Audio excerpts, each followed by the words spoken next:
एक जंगल में एक महात्मा रहते थे। उन महात्मा की खासियत यह थी कि वे किसी का भी भविष्य बता सकते थे। बड़े बड़े राजा उन्हें मानते थे और उनके बताए हुए मार्ग पर चलते थे।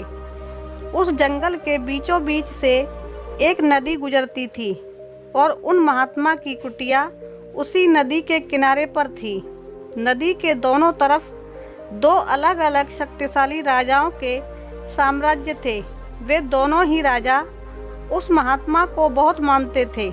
वे दोनों जब भी कोई बड़ा कार्य करते थे तो उन महात्मा से सलाह लेने के लिए अवश्य आते थे।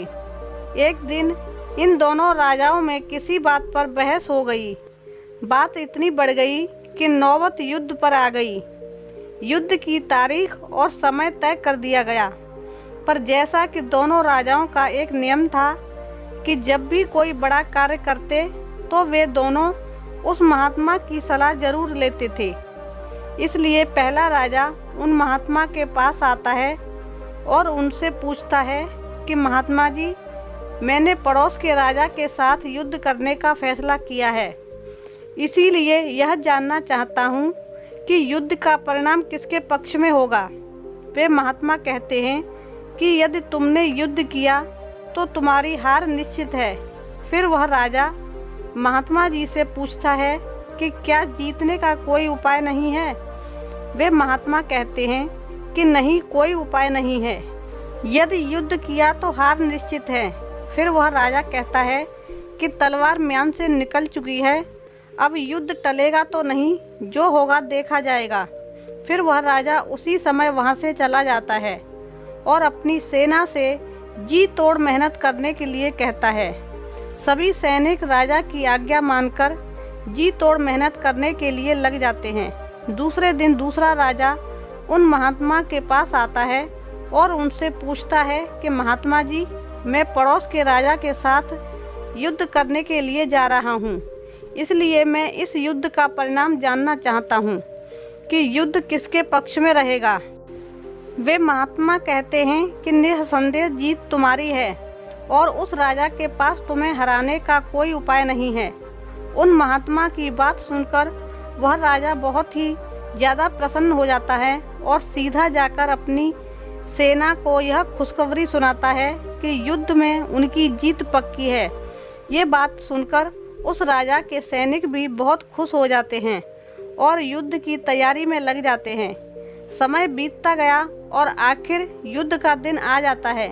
फिर युद्ध की रणभेरियां बजाई जाती हैं और युद्ध शुरू हो जाता है। दोनों सेनाएं एक दूसरे के साथ भिड़ जाती हैं और मारकाट मच जाती है। देखते ही देखते जिस पहले राजा के हार निश्चित थी, वे दूसरे राजा की सेना को ढेर कर देती है और पहला राजा वह युद्ध जीत जाता है, जिसे उन महात्मा ने कहा था कि वो युद्ध हार जाएंगे।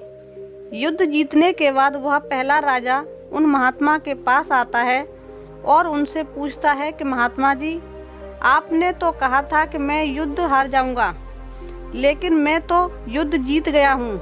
आपकी भविष्यवाणी कैसे गलत निकली। फिर वह महात्मा उस राजा से कहते हैं कि मैंने तो वह कहा था जो तुम्हारे भाग्य में लिखा था, लेकिन तुमने अपने कर्म से अपने भाग्य को बदल दिया। तुम्हारी जीत का कारण यह है कि तुमने अपने भाग्य से ज़्यादा अपने कर्म को आवश्यक समझा और उस दूसरे राजा ने अपना सब कुछ भाग्य पर छोड़ दिया।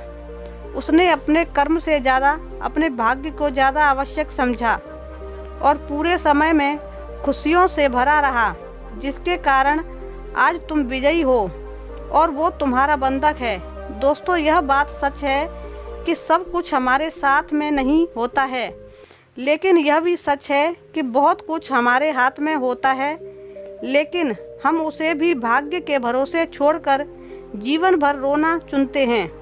दोस्तों, लोग जानते हैं कि स्वस्थ कैसे रहा जा सकता है, लेकिन समय न होने का बहाना बनाकर वे अपने अंदर बीमारियों को पालते रहते हैं और जब कोई गंभीर बीमारी हो जाती है तो वे लोग अपने भाग्य को दोष देना शुरू कर देते हैं। दोस्तों, अगर आज हम किसी समस्या में हैं तो वह सिर्फ हमारे पुराने गलत कर्मों के कारण है और कल जब हम इस समस्या से निकलेंगे तो वे सिर्फ आज के अच्छे कर्मों के कारण ही निकलेंगे। दोस्तों, अगर आज आप कुछ नहीं करते हैं तो कुछ तो होगा ही, और वो आपका भाग्य है। और अगर आज आप अपनी बुद्धि का इस्तेमाल करके वो करते हैं जो आप करना चाहते हैं तो वह आपका कर्म है। तो ये आपके ऊपर निर्भर करता है कि आपको कुछ करना है या अपने भाग्य के भरोसे बैठे रहना है।